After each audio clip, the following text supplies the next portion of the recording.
5 topics in 5 minutes as we round up the weekend. I'll begin with an NBA recap. The Knicks take a 3-1 lead on the Sixers in a series that feels way more intense than a 2 versus 7 and way closer than a series that might end in 5 games. We are shining a light on Joel Embiid being a whiny, crybaby coward. He's a dirty player, and it's been a pleasure watching him run out of gas every game in the fourth quarter. Meanwhile, Jalen Brunson might be the most likable and underrated athlete on the planet Earth. He has Philly fans lashing out at Ben Stiller for no reason. Shame on you, Rome. Out west, the Phoenix Suns get swept in what I believe is a huge black mark against Kevin Durant's legacy, as he couldn't get it done with a new super team, let alone win a single game in the playoffs. It's a huge knock against Bradley Beal and Devin Booker as well, but for a Hall of Famer like Durant, it now appears like he couldn't get anything done unless it was with Steph Curry, although you can't knock him too much because he lost to Ant-Man Anthony Edwards, who is the new face of the league and the next Michael Jordan. He's only 22 years old. He plays with an electric style. He doesn't just shoot three-pointers all day. If you ask me, it's between him and Wemby for who you would start a franchise with the next 10 years. Over the weekend, Quavo hosted a concert for what looked like less than 100 fans, and the internet began speculating that Chris Brown,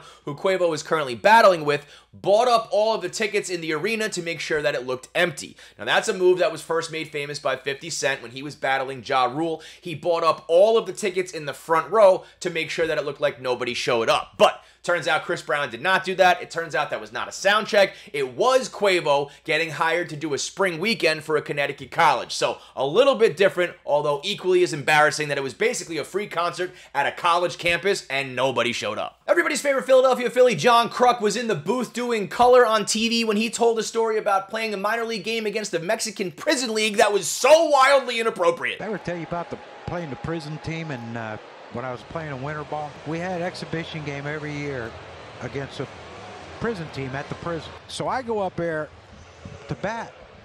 The catcher doesn't have any catcher's gear on. No mask, no nothing. I'm like, well, I'm not getting hit with this dude ain't got no catcher's gear on. So we get an extra pair of our catcher had an extra set of gear, so I let him use it. But I asked him, I said, lefty pitching threw like hard. That's what reminded me of it. Kid threw hard, this pitcher. So I asked the catcher, I said, what did he do? He's out, he found his girlfriend cheating. He burned up her car with her and her boyfriend. Oh my gosh. Never in a million years did I think he was going to say he burnt his girlfriend alive. I thought the big reveal was going to be that John Kruk bought the team equipment. TikTok star airs out the Revolve influencer after party for showing that the line to get into the club was split up into under 1 million followers and over 1 million followers. Over 1 million followers enter here. Under 1 million followers enter here. That's so weird to me. Like,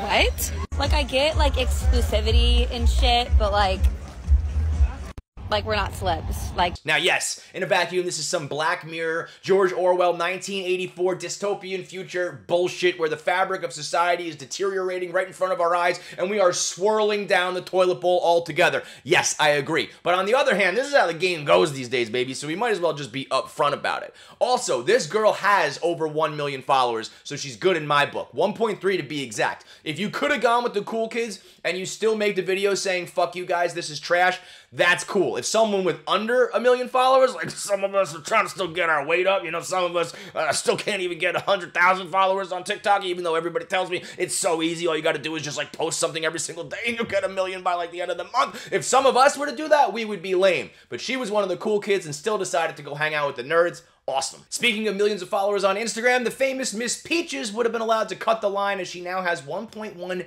million followers on Instagram and went to some sort of human animal gala this weekend with Dave Portnoy where he dressed her up in a peach costume. It's getting weird. I love the Dave and the dog, but it's getting a little weird, I think.